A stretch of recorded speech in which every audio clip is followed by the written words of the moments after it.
پخې لاري او خطرناک موډونه ځای په ځای اوبه ملکن کې لګېدلې ده د 4x4 جیپ میله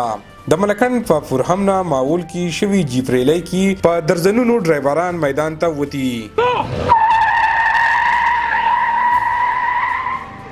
फाइनल मुकाबले की बकम देश ड्राइवरान पर पूरा एक्शन की पर नजर राला द जिब्रीली दौरान दचा गाड़े दौबो पचपो की खते और सोक दरियाब क्रॉस कौलू की बरियाली शबी पदे मुश्किला और इम्तिहान परंग मुकाबले की बचा खान मुकर्रर शबे हदफ पशपाड़ा सिकंड की सरकड़े और यौवारी ब्याये मैदान गटले दे मादी बाचा हम मुख्बल महारत कार कड़े और द्वेम पोजीशन ये तल्ला सकड़े दे इनामुल्ला हम द्रेम पोजीशन पखपल लुम कड़े दे 4x4 मलाकन क्लब दे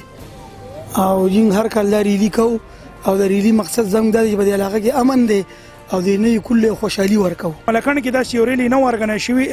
ځکه چې په دې کې ټول پراډوز دی ویډز دي نو جی پرلی د دې مخ کې د غټو گاډو نو ورګنه شوی چې هغه یو ډېر خپل پروګرام ورګنایز کړو او ډېر خلکو له د خوشاله او د منډي ترړي او د یو انجوایمنت لپاره یو ذریعہ ورکړي و په دې خوندوره مقابله کې شریک ډرایورانو د خپل صلاحیتونو مظاهره کړي چې ترې خلکو خوندونه پورته کړي دي د سیمې خلک وایي چې دارنګه خلیزلی به حدا ګټوري دي باید چې حکومت د دارنګه حلوزلو سرپرستی وکړي عمران زریاب خیبر نیوز مالکان